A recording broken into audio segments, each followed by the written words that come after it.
Kalau yang kapal Harimau itu kapal di Jakarta. Ya, di Jakarta. Jakarta. Bayinya di sana. Iya, kota jadi museum. Awas. Yang lain kepala. Kalau yang satu itu kita tahu yang tiga.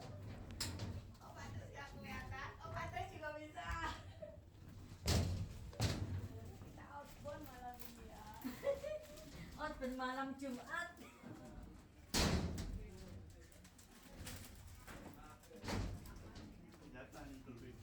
Oh, bentar ya.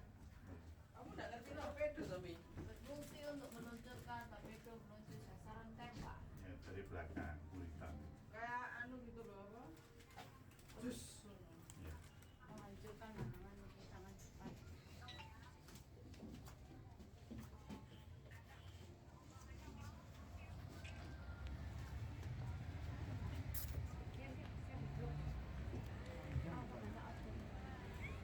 Ora, kayak apa anak Turun. malam hari. Turun.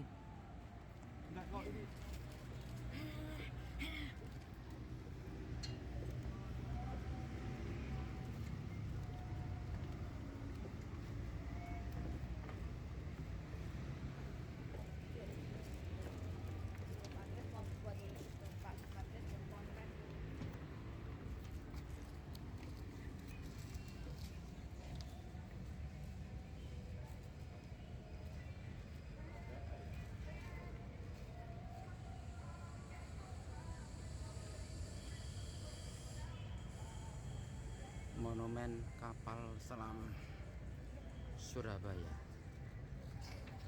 Sekian, terima kasih.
Keberadaan kapal selam dilihat dari medan tugas dan sifat pengabdiannya yang khas di bawah permukaan air dengan sendirinya memiliki ciri yang khas baik teknologinya maupun dari kehidupan awaknya.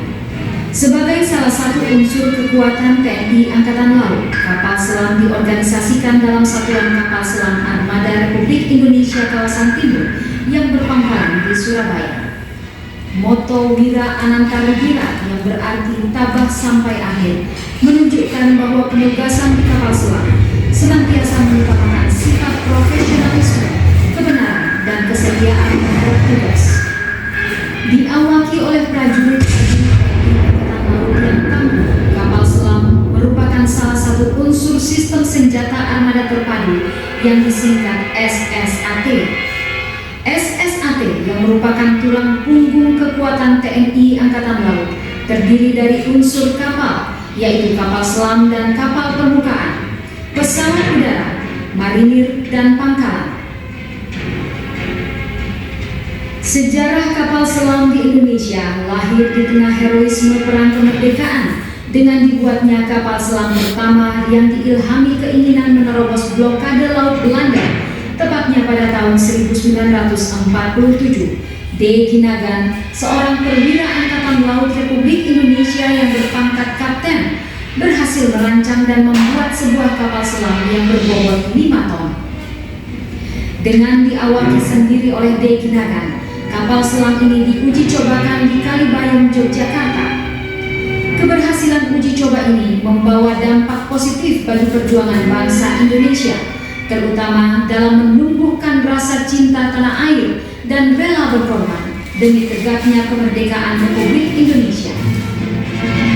Seiring dengan kemajuan teknologi, kemampuan kapal selam terus dikembangkan oleh beberapa negara-negara besar, antara lain Amerika Serikat, Uni Soviet, dan Jerman. Menurut kemampuan daya jelajahnya, kapal selam terbagi atas beberapa kriteria, yaitu ocean going, coastal going, dan midget submarine. Dari Uni Soviet, salah satu produksinya yang handal dari jenis ocean going yaitu kapal selam Whiskey Class. Dengan semakin kompleks tuntutan tugasnya, TNI Angkatan Laut pada tahun 1959 menambah sistem kesenjataannya dengan kapal selam. Tepatnya pada tanggal 12 September 1959, pemerintah Indonesia menerima 2 buah kapal selam Whiskey Class dari pemerintah Uni Soviet, masing-masing diberi nama RI Cakra dan RI Nanggala.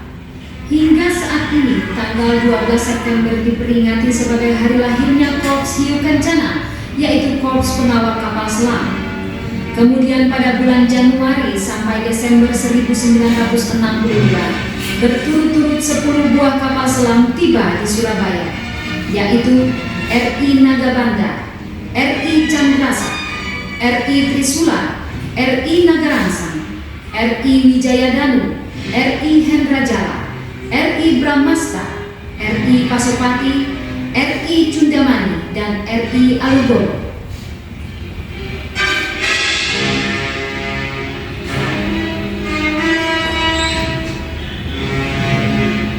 Pada operasi Trikora, pembebasan Irian Barat, kapal selam berperan penting di dalam memberikan tekanan-tekanan psikologis terhadap pihak Belanda yang bercokol di Irian Barat, antara lain melalui operasi pengintaian dan penyusupan ke daerah musuh, dikenal dengan Operasi Antarja, Jaya Wijaya 1, Cakra 1, Alugoro dengan mendaratkan pasukan RPKAD di Tanah Merah Irian Barat, serta Operasi Jaya Wijaya 2. Sejalan dengan perkembangan teknologi, berangsur-angsur kapal selam Whiskey Class digantikan tugasnya oleh kapal selam dari Jerman jenis SS-209. Kapal selam yang masuk jajaran TNI Angkatan Laut pada dekade awal tahun 80-an ini berjumlah 2 buah, yaitu KRI Cakra dengan nomor lambung 401 dan KRI Nanggala 402.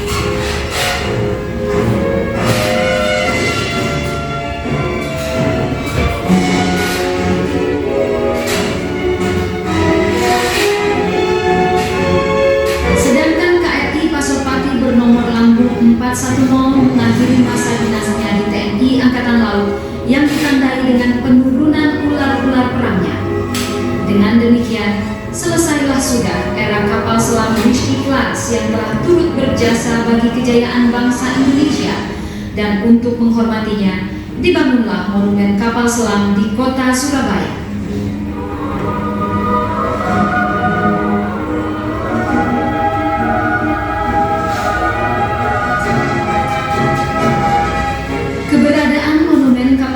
Bukan hanya sekedar pelestarian bangunan kapal selam, tetapi lebih dari itu merupakan ungkapan rasa hormat atas jasa-jasa para pahlawan laut yang gugur dan tenggelam sebagai pahlawan-pahlawan tanpa batu nisan.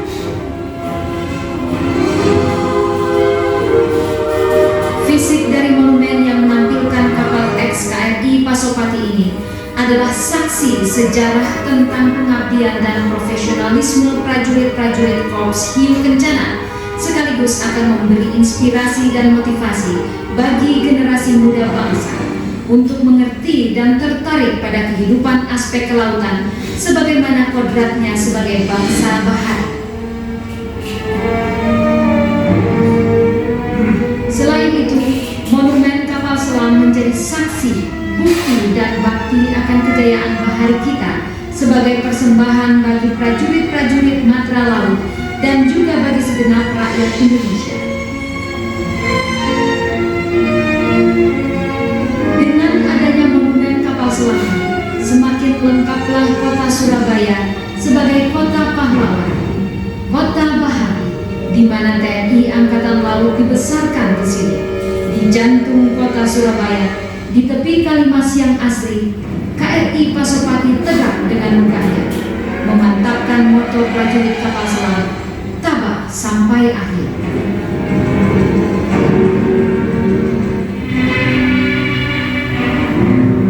Sementara itu, di tepi Selat Madura, di pinggir kota Surabaya, berdiri pula sebuah monumen kejayaan TNI Angkatan Laut, Monumen Jals Veva Jayamani, yang merupakan salah satu mata rantai ungkapan kejayaan kebaharian di Indonesia dari masa ke masa. Sejalan dengan bergulirnya waktu, sejak diikrarkan Sumpah Palapa oleh Gajah Mada pada zaman Majapahit, cita-cita menyatukan wilayah Nusantara akhirnya terwujud dengan berdirinya Negara Kesatuan Republik Indonesia pada tanggal 17 Agustus 1945 sebagai negara maritim terbesar di dunia.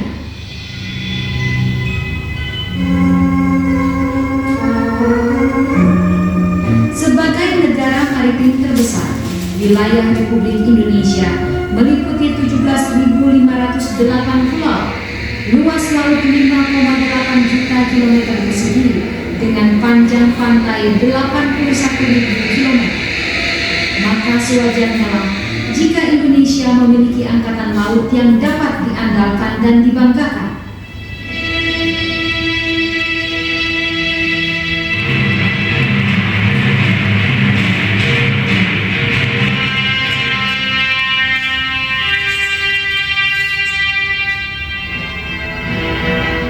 Sejalan dengan perjuangan bangsa Indonesia dalam mempertahankan kemerdekaannya, saat itu pula lahir dan tumbuh TNI Angkatan Laut yang dicikal bakali oleh Badan Keamanan Rakyat Laut atau BKR Laut yang lahir dalam kancah perang kemerdekaan 1945. Pada era tahun 1950 sampai dengan 1959, TNI Angkatan Laut aktif menyumbangkan dharma baktinya dalam menegakkan dan mengisi kemerdekaan, antara lain dalam berbagai operasi amfibi guna menumpas pemberontakan bersenjata seperti PRRI, Permesta, RMS, dan DITI.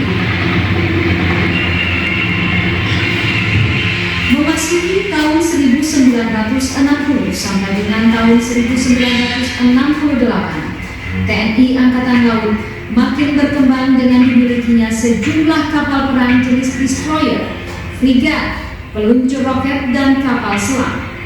Bersama-sama dengan kekuatan ABRI lainnya, TNI Angkatan Laut melaksanakan berbagai operasi militer, termasuk operasi pembebasan Irian Barat dan penumpasan G-30S PKI.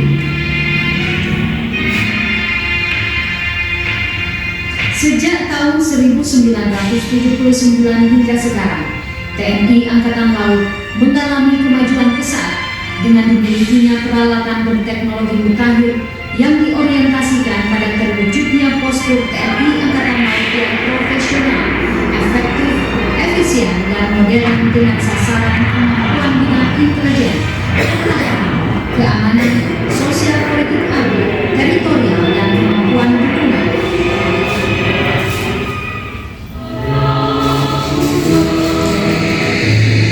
Biru samudra Nusantara, gelegar ombak dan yakinkan langkahku.